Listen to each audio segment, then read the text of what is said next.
नमस्कार, स्वागत आहे आपल्या चॅनलमध्ये. तर हा श्रावण महिना सुरू आहे आणि ह्या श्रावण महिन्यात अनेक जण व्रत, वैकल्य, पारायण ही सर्व करतात. आपल्या भगवान शंकरांना अर्पण असलेला हा संपूर्ण श्रावण महिना, या श्रावण महिन्यात तुम्ही कुठलेही 7 दिवस भगवान शंकराची जी महान हे आहे ग्रंथ श्री शिवलीलामृत, ज्यात श्री भगवान शंकराची स्तुती केलेली आहे, अशा श्री शिवलीलामृताचे तुम्ही पारायण करू शकतात किंवा रोज एक अध्याय याप्रमाणेही आपण वाचू शकतो. परंतु मनातील काही सुप्त इच्छा असतात किंवा काही आपल्या अडचणी आहेत, त्या अडचणींना आपल्याला त्या अडचणीतून कसेही करून निघायचे असेल किंवा काहीतरी इच्छा असतील ज्या पूर्ण व्हाव्या, यासाठी तुम्हाला भगवान शंकराला काहीही मागायचे असेल तर अंतर्मनापासून आपण श्री शिवलीलामृताचे पारायण करावे. परंतु हे पारायण करताना काही नियम आहेत. तर ते नियम कोणकोणते ते आज आपण जाणून घेणार आहोत. आणि सर्वप्रथम कोणत्याही व्रताचे किंवा पारायणाची सुरुवात करायची म्हणजे संकल्प करावा. कारण संकल्प म्हणजे अर्धी सिद्धी, अर्धी पूर्तता असं म्हटलं जातं. म्हणजे आपण संकल्प केला की त्याच वेळी आपले आद्य जे आहेत, आराध्य जे आहेत, ते आपल्या ठरलेल्या इप्सित कार्यासाठी लगेचच सज्ज होतात आणि आपल्याला ते पटकन देण्यासाठी प्रयत्न करायला लागतात. म्हणूनच प्रत्येक पारायण व्रत करताना, व्रतवैकल्य विधी करताना संकल्प करणं हे फार महत्त्वाचे आहे. तर काय आहेत हे नियम?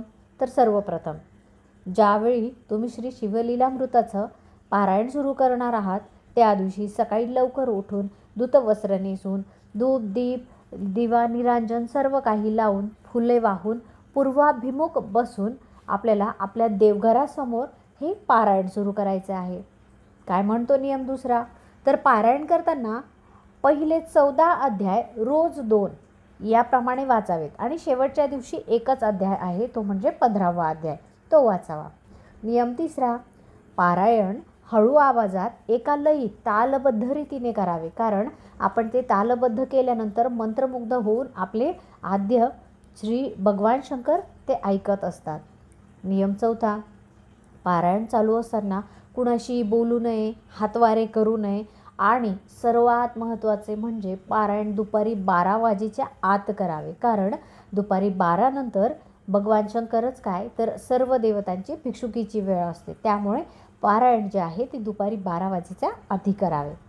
पारायण नियम 5वा, दिवा सतत तेवत ठेवावा, जेणेकरून आपली जी आहे ती अग्नीच्या सानिध्यात राहून आपली सेवा देव रुजू करून घेतात. त्यानंतर नियम 6वा, एकभुक्त राहावे आणि पारायण काळात कांदा, लसूण, मांस, मद्य हे सर्व वर्ज्य करावे. नियम 7वा, समाप्तीच्या दिवशी ज्यावेळी तुमच्या पारायणाची समाप्ती असेल, शेवटचा दिवस असेल, त्या दिवशी पुरणपोळीचा आणि दही भाताचा नैवेद्य भगवान शंकरांना दाखवावा व तो आपणही ग्रहण करावा.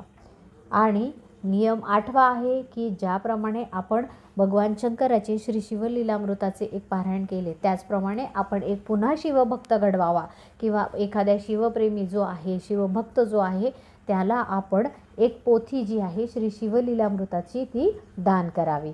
हे आहे श्री शिवलीलामृताचे नियम. तर श्री शिवलीलामृत चालू असताना, पारायण सुरू असताना काय करू नये? तर सर्वप्रथम मांस, मद्य, तामसी पदार्थ वर्ज्य करा. त्यानंतर खोटे बोलू नये, कोणाची निंदा करू नये. ह्या सर्व ज्या वाईट गोष्टी आहेत त्या ह्या श्री शिवलीलामृत पारायण काळात बंद ठेवाव्यात आणि इतरही वेळेत आपल्या आयुष्यात त्या गोष्टी करू नयेत. आपल्या चॅनलवर अशीच नवनवीन माहिती घेण्यासाठी चॅनलला जोडलेले राहा. लाईक, शेअर, सबस्क्राईब करा. आपणास काही नवीन माहिती अपेक्षित असेल तर त्या माहिती संदर्भात कमेंट सेक्शनमध्ये नक्की लिहा. धन्यवाद.